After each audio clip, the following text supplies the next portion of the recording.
Chapter 8. I couldn't sleep all night. A foghorn was groaning incessantly on the sound, and I tossed half sick between grotesque reality and savage, frightening dreams. Toward dawn, I heard a taxi go up Gatsby's Drive, and immediately I jumped out of bed and began to dress. I felt that I had something to tell him, something to warn him about, and the morning would be too late. Crossing his lawn, I saw that his front door was still open, and he was leaning against a table in the hall, heavy with dejection or sleep. Nothing happened, he said wanly. I waited, and about 4 o'clock she came to the window and stood there for a minute and then turned out the light. His house had never seemed so enormous to me as it did that night when we hunted through the great rooms for cigarettes. We pushed aside curtains that were like pavilions and felt over innumerable feet of dark wall for electric light switches. Once I tumbled with a sort of splash upon the keys of a ghostly piano. There was an inexplicable amount of dust everywhere, and the rooms were musty, as though they hadn't been aired for many days. I found the humidor on an unfamiliar table with two stale, dry cigarettes inside. Throwing open the French windows of the drawing-room, we sat smoking out of the darkness. "You ought to go away," I said. "It's pretty certain they'll trace your car." "Go away now, old sport?" "Go to Atlantic City for a week, up or up to Montreal." He wouldn't consider it. He couldn't possibly leave Daisy until he knew what she was going to do. He was clutching at some last hope, and I couldn't bear to shake him free. It was this night that he told me the strange story of his youth with Dan Cody. He told it to me because Jay Gatsby had broken up like glass against Tom's hard malice, and the long, secret extravaganza was played out. I think that he would have acknowledged anything now without reserve, but he wanted to talk about Daisy. She was the first nice girl he had ever known. In various unrevealed capacities he had come in contact with such people, but always with indiscernible barbed wire between. He found her excitingly desirable. He went to her house, at first with other officers from Camp Taylor, then alone. It amazed him. He had never been in such a beautiful house before, but what gave it an air of breathless intensity was that Daisy lived there. It was as casual a thing to her as his tent out at camp was to him. There was a right mystery about it, a hint of bedroom upstairs more beautiful and cool than other bedrooms, of gay and radiant activities taking place through its corridors, and of romances that were not musty and laid away already in lavender, but fresh and breathing and redolent of the year's shining motor cars, and of dances whose flowers were scarcely withered. It excited him, too, that many men had already loved Daisy. It increased her value in his eyes. He felt their presence all about the house, pervading the air with the shades and echoes of still vibrant emotions. But he knew that he was in Daisy's house by a colossal accident. However glorious might be his future as Jay Gatsby, he was at present a penniless young man without a past, and at any moment the invisible cloak of his uniform might slip from his shoulders. So he made the most of his time. He took what he could get, ravenously and unscrupulously.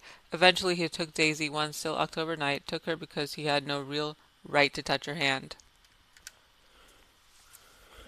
He might have despised himself, for he had certainly taken her under false pretenses. I don't mean that he had traded on his phantom millions, but he had deliberately given Daisy a sense of security. He let her believe that he was a person from much the same stratum as herself, that he was fully able to take care of her. As a matter of fact, he had no such facilities. He had no comfortable family standing behind him, and he was liable at the whim of an impersonal government to be blown anywhere about the world. But he didn't despise himself, and it didn't turn out as he had imagined. He had intended probably to take what he could and go, but now he found that he had committed himself to the following of Grail. He knew that Daisy was extraordinary, but he didn't realize how extraordinary a nice girl could be. She vanished into a rich house, into a rich full life, leaving Gatsby nothing. He felt married to her, that was all. When they met again 2 days later, it was Gatsby who was breathless, who was somehow betrayed. Her porch was bright with the bought luxury of starshine. The wicker of the settee squeaked fashionably as she turned toward him, and he kissed her curious and lovely mouth. She had caught a cold, and it made her voice huskier and more charming than ever. And Gatsby was overwhelmingly aware of the youth and mystery that wealth imprisons and preserves, of the freshness of many clothes, and of Daisy, gleaming like silver, safe and proud above the hot struggles of the poor. I can't describe to you how surprised I was to find out I loved her, old sport. I even hoped for a while that she'd throw me over, but she didn't, because she was in love with me too. She thought I knew a lot because I knew different things from her. Well, there I was, way off to my ambitions, getting deeper in love every minute, and all of a sudden I didn't care. What was the use of doing great things if I could have a better time telling her what I was going to do? On the last afternoon before we went abroad, he sat with Daisy in his arms for a long silent time. It was a cold fall day with fire in the room and her cheeks flushed. Now and then she moved, and he changed his arm a little, and once he kissed her dark shining hair. The afternoon had made them tranquil for a while, as if to give them a deep memory of the long parting, for the long parting the next day promised. They had never been closer in their month of love, nor communicated more profoundly one with another than when she pressed silent lips against his coat shoulder, or when he touched the end of her fingers gently, as though she were asleep. He did extraordinarily well in the war. He was a captain before he went to the front, and following the Argonne battles he got his majority in the command of the divisional machine guns.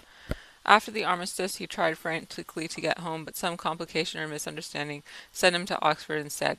He was worried now. There was a quality of nervous despair in Daisy's letters. She didn't see why he couldn't come. She was feeling the pressure of the world outside, and she wanted to see him and feel his presence beside her, and he reassured her that she was doing the right thing after all. And be reassured that she was doing the right thing after all. For Daisy was young, and her artificial world was redolent of orchids and pleasant, cheerful snobbery and orchestras which set the rhythm of the year, summing up the sadness and suggestiveness of life in new tunes. All night the saxophones wailed the hopeless comment of the Beale Street blues, while 100 pairs of golden and silver slippers shuffled the shining dust. At the grey tea hour, there were always rooms that throbbed incessantly with this low, sweet fever, while fresh faces drifted here and there like rose petals blown by the sad winds around the floor. Through this twilight universe, Daisy began to move again with the season. Suddenly she was again keeping half a dozen dates a day with half a dozen men, and drowsing asleep at dawn with the beads and chiffon of an evening dress tangled among dying orchids on the floor beside her bed. And all the time something within her was crying for a decision. She wanted her life shaped now immediately, and the decision must be made by some force of love, of money, unquestionable practicality that was close at hand. That force took shape in the middle of spring with the arrival of Tom Buchanan. There was a wholesome bulkiness about his person and his position, and Daisy was flattered. Doubtless there was a certain struggle and a certain relief. The letter reached Gatsby while he was still at Oxford. It was dawn now on Long Island, and we went about opening the rest of the windows downstairs, filling the house with gold turning light. The shadow of a tree fell abruptly across the dew, and ghostly birds began to sing among the blue leaves. There was a slow, pleasant movement in the air, scarcely a wind, promising a cool, lovely day. I don't think she ever loved him. Gatsby turned around from a window and looked at me challengingly. You must remember, old sport. She was very excited this afternoon. He told her those things in a way that frightened her, that made her look as if I was some kind of cheap sharper, and the result was she hardly knew what she was saying. He sat down gloomily. Of course she might have loved him for just a minute when they were first married, and loved me more even then, do you see? Suddenly he came up with a curious remark. In any case, he said, it was just personal. What could you make of that, except to suspect some intensity in his conception of the affair that couldn't be measured? He came back from France when Tom and Daisy were still on their wedding trip, and made a miserable but irresistible journey to Louisville on the last of his army pay. He stayed there a week, walking the streets where their footsteps had clicked together through the November night, and revisiting the out-of-the-way places to which they had driven in her white car. Just as Daisy's house always seemed to him more mysterious and gay than other houses, so his idea of the city himself, even though she was gone from it, was pervaded with melancholy beauty. He left feeling that if he had searched harder he might have found her, that he was leaving her behind. The day coach, he was penniless now, was hot. He went out to the open vestibule and sat down on a folding chair, and the station slid away in the backs of unfamiliar buildings and moved by. Then out into the spring fields, where a yellow trolley raced them for a minute with the people in it, who might once have seen the pale magic of her face along the casual street. The track curved, and now it was going away from the sun, which, as it sank lower, seemed to spread itself in the benediction over the vanishing city, where she had drawn her breath. He stretched out his hand desperately, as if to snatch only a wisp of air, to save a fragment of the spot that had made lovely for him. That she had made lovely for him. But it was all going by too fast now for his blurred eyes, and he knew that he had lost that part of it, the freshest and the best forever. It was 9 o'clock when we finished breakfast and went out onto the porch. The night had made a sharp difference in the weather, and there was an autumn flavor in the air. The gardener, the last one of Gatsby's former servants, came to the foot of the steps. "I'm going to drain the pool today, Mr. Gatsby. Leaves will start falling pretty soon, and there's always trouble with the pipes." "Don't do it today," Gatsby answered. He turned to me apologetically. "You know, old sport, I've never used that pool all summer." I looked at my watch and stood up. 12 minutes to my train. I didn't want to go to the city. I wasn't worth a decent stroke of work, but it was more than that. I didn't want to leave Gatsby. I missed the train and then another before I could get myself away. "I'll call you up," I said finally. "Do, old sport. I'll call you about noon." We walked slowly down the steps. "I suppose Daisy'll call too." He looked at me anxiously as if he hoped I'd corroborate this. "I suppose so. Well, goodbye." We shook hands and I started away. Just before I reached the hedge, I remembered something and turned around. "They're a rotten crowd," I shouted across the lawn. "You're worth the whole damn bunch put together." I've always been glad I said that. It was the only compliment I ever gave him because I disapproved him from the beginning to end. First he nodded politely, and then his face broke into that radiant and understanding smile, as if we've been in ecstatic cahoots on that fact all the time. His gorgeous pink rag of a suit made up a bright spot of color against the white steps, and I thought of the night when I first came to his ancestral home 3 months before. The lawn and drive had been crowded with the faces of those who guessed at his corruption, and he had stood on those steps, concealing his incorruptible dream as he waved them good-bye. I thanked him for his hospitality. We were always thanking him for that, I and the others. Goodbye, I called. I enjoyed breakfast, Gatsby. Up in the city, I tried for a while to listen to the quotations on an interminable amount of stock. Then I fell asleep in my swivel chair. Just before noon, the phone woke me, and I started up with sweat breaking out on my forehead. It was Jordan Baker. She often called me up at this hour because the uncertainty of her own movements between hotels and clubs and private houses made her hard to find in any other way. Usually her voice came over the wire as something fresh and cool, as if a divot from a green golf links had come sailing in at the office window, but this morning it seemed harsh and dry.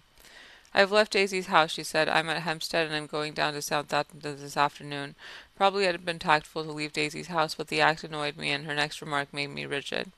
"You weren't so nice to me last night." How could it have mattered then? Silence for a moment. Then, "However, I want to see you. I want to see you too. Suppose I don't go to Southampton and come into town this afternoon?" "No, I don't think this afternoon." "Very well."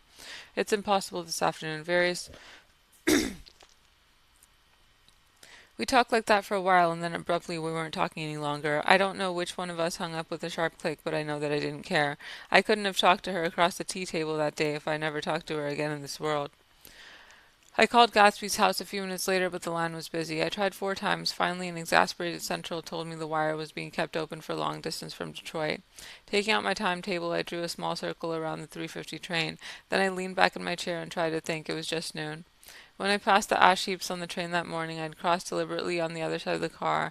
I suppose there'd be a curious crowd day, around there all day, with little boys searching for dark spots in the dust, and some garrulous man telling over and over what had happened until it became less and less real to him, and he could tell it no longer.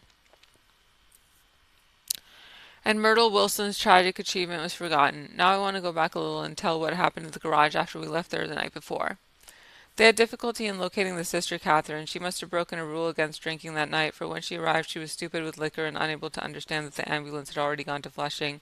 When they convinced her of this, she immediately fainted, as if that was the intolerable part of the affair. Someone kind or curious took her in his car and drove her in the wake of sister's body. Until long after midnight, a changing crowd lapped up against the front of the garage, while George Wilson rocked himself back and forth on the couch inside. For a while the door of the office was open, and everyone who came into the garage glanced irresistibly through it. Finally someone said it was a shame and closed the door. Michaelis and several other men were with him first, 4 or 5 men, later 2 or 3 men. Still later, Michaelis had to ask the last stranger to wait there 15 minutes longer, while he went back to his own place and made a pot of coffee. After that he stayed there alone with Wilson until dawn. About 3 o'clock the quality of Wilson's incoherent muttering changed. He grew quieter and began to talk about the yellow car. He announced that he had a way of finding out whom the yellow car belonged to, and then he blurted out a couple of months ago his wife had come from the city with her face bruised and her nose swollen. But when he heard himself say this, he flinched and began to cry, "Oh, my God," again in his groaning voice. Michaelis made a clumsy attempt to distract him. "How long have you been married, George? Come on, then, try to sit still a minute and answer my question. How long have you been married? 12 years. Ever had any children? Come on, George, sit still. I asked you a question. Did you ever have any children? The hard brown beetles kept thudding against the dull light, and whenever Michaelis heard a car go tearing along the road outside, it sounded to him like the car hadn't stopped a few hours before. He didn't like to go into the garage because the workbench was stained where the body had been lying, so he moved uncomfortably around the office. He knew every object in it before morning, and from time to time sat down beside Wilson, trying to keep him more quiet. Have you got a church you go to sometimes, George? Maybe even if you hadn't been there for a long time, maybe I could call up the church and get a priest to come over and he could talk to you, see? Don't belong to any. You ought to have a church, George, for times like this. You must have gone to church once. Did you get married in a church? Didn't you get married in a church? Listen, George, listen to me. Didn't you get married in a church? That was a long time ago. The effort of answering broke the rhythm of his rocking. For a moment he was silent. Then the same half-knowing, half-bewildered look came into his faded eyes. "Look in the drawer there," he said, pointing at the desk. "Which drawer?" "The drawer, that one." Michaelis opened the drawer nearest his hand. There was nothing in it but a small, expensive dog leash made of leather and braided silver. It was apparently new. "This?" he inquired, holding it up. Wilson stared and nodded. "I found it yesterday afternoon. She tried to tell me about it, but I knew that it was something funny." "You mean your wife bought it?" She had it wrapped in tissue paper on her bureau. Michaelis didn't see anything odd in that, and he gave Wilson a dozen reasons why his wife might have bought the dog leash. But conceivably, Wilson had heard some of these same explanations before from Myrtle, because he kept saying, "Oh my God," again in a whisper. His comforter left several explanations in the air. "Then he killed her," said Wilson. His mouth dropped open suddenly. "Who did?" "I have a way of finding out." "You're morbid, George," said his friend. "There has been a strain to you, and you don't know what you're saying. You'd better try and sit quiet till morning. He murdered her." "It was an accident, George." Wilson shook his head. His eyes narrowed and his mouth widened suddenly with the ghost of his superior. "I know," he said definitely. "I'm one of these trusting fellows, and I don't think any harm to nobody. But when I get to know a thing, I know it. It was the man in that car. She ran out to speak to him, and he wouldn't stop." Michaelis had seen this too, but it hadn't occurred to him that there was any special significance in it. He believed that Mrs. Wilson had been running away from her husband rather than trying to stop any particular car. "How could she have been like that?" "She's a deep one," said Wilson, as if that answered the question. "Ah!" He began to rock again, and Michaelis stood twisting the leash in his hand. "Maybe you've got some friend that I could telephone for George?" This was a forlorn hope. He was almost sure that Wilson had no friend. There was not enough for him for his wife. He was glad a little later when he noticed a change in the room, a blue quickening by the window, and realized that dawn wasn't far off. About 5 o'clock was blue enough outside to snap off the light. Wilson's glazed eyes turned out to the ash heaps, where small gray clouds took on fantastic shapes and scurried here and there in the faint dawn wind. "I spoke to her," he muttered after a long silence. "I told her she might fool me, but she couldn't fool God. I took her to the window." With an effort he got up and walked to the rear window and leaned with his face pressed against it. "And I said, God knows what you've been doing, everything you've been doing. You may fool me, but you can't fool God." Standing behind him, Michaelis saw with shock that he was looking at the eyes of Dr. T.J. Eckelberg, which had just emerged, pale and enormous, from the dissolving night. "God sees everything," repeated Wilson. "That's an advertisement," Michaelis assured him. Something made him turn away from the window and looked back into the room, but Wilson stood there a long time, his face close to the window pane, nodding to the twilight. By 6 o'clock Michaelis was worn out and grateful for the sound of a car stopping outside. It was one of the watchers of the night before, who had promised to come back, so she cooked breakfast for three, which he and the other men ate together. Wilson was quieter now, and Michaelis went home to sleep. When he awoke 4 years later and hurried back to the garage, Wilson was gone. His movements, he was on foot all the time, were afterward traced to Port Roosevelt and then to Gad's Hill, where he brought a sandwich that he didn't eat and a cup of coffee. He must have been tired and walking slowly, for he didn't reach God's Hill until noon.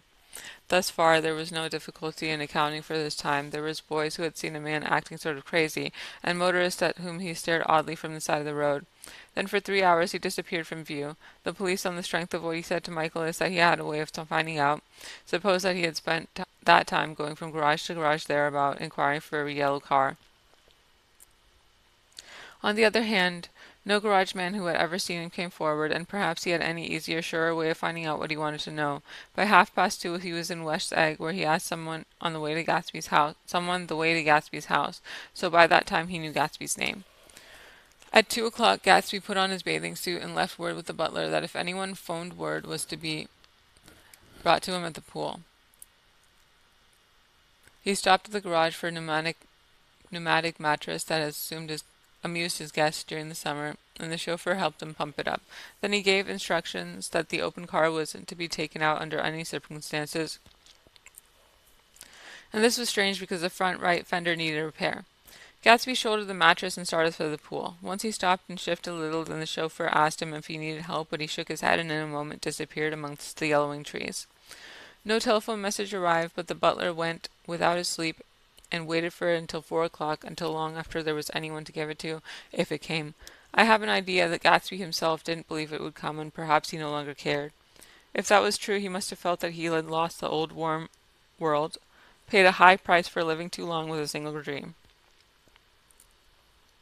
He must have looked up at an unfamiliar sky through frightening leaves and shivered as he found what a grotesque thing a rose is, and how raw the sunlight was open upon the scarcely created grass.